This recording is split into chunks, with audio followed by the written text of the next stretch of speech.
Сәлем қыздар, мен сендерге бүгін Вишневский мазан тампон жасауды көрсетемін. Бұл тампонды әйел адамдардан жыныс мүшесіне арналған, тек әйел адамдарға арналған. Енді бастаймыз. Қолымызды жақсылап жуамыз, перчатка киеміз.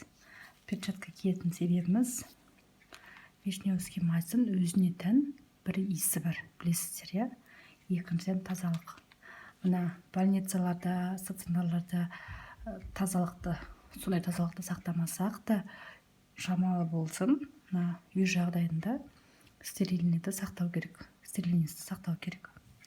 Енді қыздар, біздің акушер-гинекологтарымыз тампон Вишневский маз деп жазып береді. Оны үлкен қателік. Мынадан Вишневскийді бір қыздардан естіп жатырмын.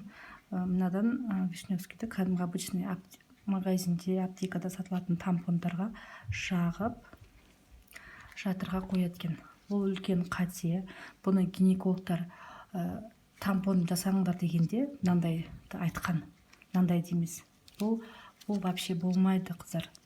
Мына тампон, мысалға Вишневский маз жағасыз, астыңызға саласыз. Бүкіл Вишневский мазды бұл өзіне тартып алады. Бұл азанда қарасаңыз томпи істініп тұрады. Яғни бұл Вишневский мазды сіздің бойыңызға сіңірген жоқ, бұл өзіне тартып алды. Сондықтан бұны пайдаланған керек емес. Енді бұл Вишневский маздың қасиетін әйелдердің арасында болатын небір жатыр ауруларының қасиетіне байланысты мен бұны жеке видеоға түсіріп беремін. Енді қазір мен негізі мынандай нені төсегенді жақсы көрем. Пеленканы. Ол менде мынандай одноразовый стерильный пеленкалар дейді. Енді бұндай менде бар болғандықтан мен қолданып тұрмын да. Енді жоқ жағдайда бұны кәдімгі материал или ескі просина болсын, жаялық болсын, жақсылап жуып, үтіктесеңіз бүкіл микробтар өледі. Соны пайдаланып, келесі жолы просто бітіп осылай жүресіз да, мынаны аша саласыз, сатыңыз қоясыз, көрінген жерді бұлғамайсыз, бұлғанбайды көрінген жер. Ыңғайлы да. Солай қолдануға болады. Мен мынаны одноразовый болса да постоянно қолданамын. Өйткені күнделікті оны сатып алуда ол да ақша. Сондықтан бір-екеуін алып қойсаңыздар, постоянно қолданғанға жақсы. Енді біз гинекологтар 10 күнге береді тампонды. Енді жасайық тампонымызды. Мен мынандай қайшымызды немен спиртовый салфеткамен сүрттім. Себебі бұл бізде күнделікті қолданып жүрген менің бұл қайшым. Күнделікті кәдімгі үй тұрмыстық жағдайда қолданатын қайшым. Сондықтан мен оны сүртіп алдым. Енді өзім үшін ғой, өзімнің тазалығым үшін сүрттім. Енді бір қатып кеткен тазалық болмаса да, әйтеуір сол тазалықты сақтау керек. Мынаны екіге бүктейміз. Мына нені бинттің түрлері болады. Мына бинт өте орташа бинт. Тығыздығы көрініп тұр, қатты тығыз емес, клеткалары шамалы орташа түрде.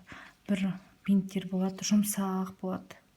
Мына тор көздері кең болады. Ол кезде 3 қабаттайсыз. Мынандай жағдайда 2 қабаттайсыз. Ал мына бір бинттер болады, өте тығыз, қатты болады. Енді качественный, не качественный мен білмеймін, просто маған ұнайтыны жұмсағы ұнайды. Ол астыңызға салған кезде де ауырмайды. Енді качествосы төмен жақсы мен білмеймін, енді осылай маған ыңғайлы. Екіге бүктедім. Мынаны осылай 3 бұрыштаймыз. Енді мына жұмсақ болғандықтан прям фигурасы күшті шықпайды.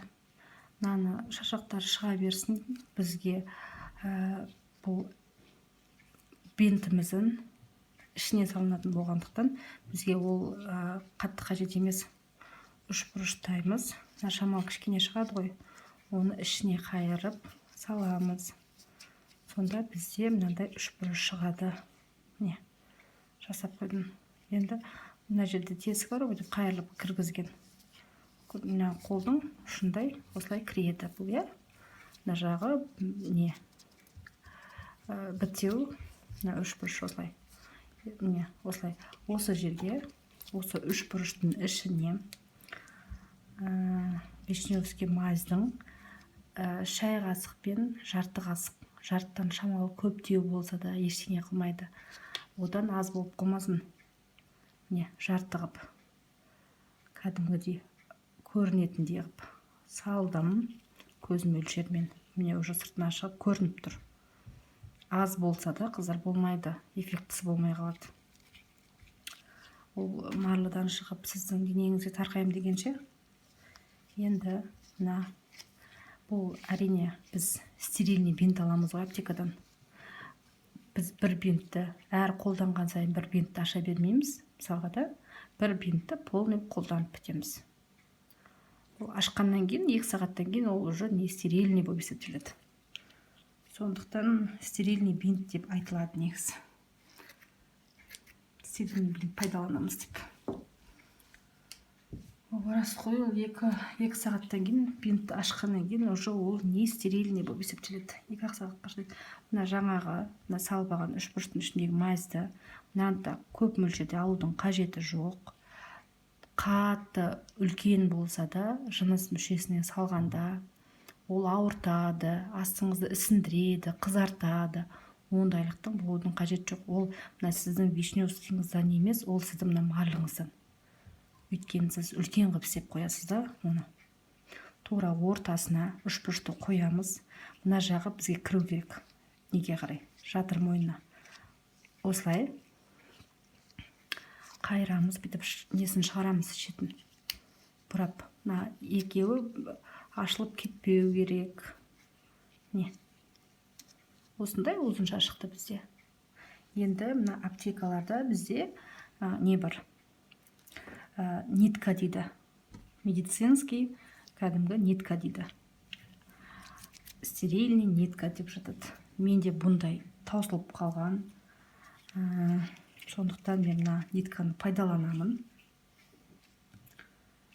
Енді қыздар, бұл жерде мен сіздерге айтып кетейін деп түсіріп айтқанмын ғой. Өзіме қазір таңда пайдаланып жүрген жоқпын. 6 ай бұрын. 6 айда бір пайдаланамын. Сондықтан мен сіздерге көрсету үшін осындай ниткамен істеп жатырмын. Егер де вообще ештеңе бұндай мүлдем аптекада не болмаса, стерильный ниткалар, сіздер бұны обычный мынандай спирт бар ғой. Спиртке малып алсаңыздар болады. Істейм дегенше малып алсаң, қайта бір жоқ дегенде шамал болсын, микробтар өледі. Мына нитканы 2 басын біріктіріп, мен мынандай түйіншек жасадым. Мынандай былайынан неғып тұру керек. Қараңдар қыздар, не? Мынандай болу керек та, басы түйіншек. Не? Осындай болу керек. Мына істеген тампонымызды жақсылап ораймыз. Қатты орап тастамаңдар. Мына көрініп тұр ғой, мына ішінде вишневский маз бары көрініп тұр. Бұл сыртына шығып кетпесін. Өйткені біз оны пока жатыр мойнына саламыз дегенше бұл өзі шығады. Енді мынаны жақсылап ораймыз. Қатты тақамаймыз, бос қыламыз. Мына жіпті қатты қып байлаймыз. Әрине енді бұл бізге ары қарай кетпейді. Просто таң азанға жоқ. Бізге бүйтіп шығарып алуымызға ыңғайлы болу керек. Әдейі қара жіппен көрсеттім сіздерге, көрінсін деп, түсінікті болсын деп. Міне біздің тампонымыз дайын. Мына тампонды енді қалай пайдаланамыз? Бұл тампонымыз енді дайын ғой. Бұл тампонды жатарда жақсылап подмываться етеміз, жуынамыз. Сол астымызды жақсылап жуамыз. Жататын кезде, мысалға онда жатсаңыз, мынаны дайындап қойдық қой. Енді жуынып болғаннан кейін міндетті түрде хотя дайын тампонды мына бір перчаткамен болсын, біреусін болсын киіңіздер обязательно. Өйткені астымызға полный саламыз. Мына ұшына ғана кіргізіп, шетіне ғана шығып, мына полный кіру керек. Қыздар, мынау полный кіреді, мына жіп тұрады, тек жіп қана тұрады. Мынау жатырдың ойына дейін, түбіне дейін тию керек, міндетті түрде. Мына бер қарай салып қойсаңыздар, мына жақтарыңыз, астыларыңыз қызарып, ісініп кетеді. Себебі мынау дұрыс кіріп тұрған жоқ. Не кіру керек ары қарай, не ол шығу керек. Азанда мына жіпті алып тастаймыз. Мына бүйтіп әдейі арнайы өсіп піседі ғой. Мына жіптен ұстай алсаңыз ұстадыңыз. Ұсталынбай жатса мына несінен. Мына жіпті осылай істегеніміздің себебі осылай былайынан тарту үшін ғой, былайынан ұстау үшін ғой. Тартып, шығарып тастаймыз. Шығарып тастағаннан кейін подмываться етудің қажеті жоқ. Себебі мынау әппақ болып бүкілін өзіне тартады. Мынаның бәрі шығу керек сыртына қарай. Азанда сіздер аласыздар ғой мынаны. Сол кезде мына вишневскийдің бәрі көзге көріну керек. Көрініп, кәдімгідей әппақ болып шығады.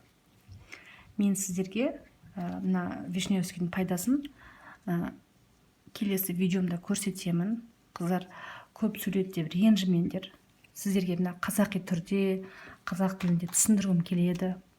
Өзімнің басынан өтті. Мына ақпараттар интернет жүйесінде мен қанша іздедім, тек орысшасын. Олар ойлайды мына тез-тез айтып, түсіндіріп кетем деп. Жарайды, оны біреулер түсінеді, біреулер түсінбейді. Сондықтан мен сіздерге полный түсіндіріп бергім келеді. Бұның пайдасы өте зор, өте жақсы, өте эффект вообще күшті деп айтсам да болады сіздерге. Енді мына тампонды салып қойдыңыз. Егер қосылатын болсаңыз, күйеуіңізбен қосылатын болсаңыз, контакты болатын, енді семейный өмір болғаннан кейін қосыласыздар ғой. Бұны алып тастайсыз. Қосылатын кезде жібінен тартып ала саласыз. Барып жуынып жүрудің қажеті жоқ. Подмываться етпеңіздер. Астыларыңызды жумаңыздар. Ол мына қалған несі бойында қалу керек. Ана ішіңізде қала берсін. Бұның зияны жоқ. Күйеуіңізбен қосылдыңыз.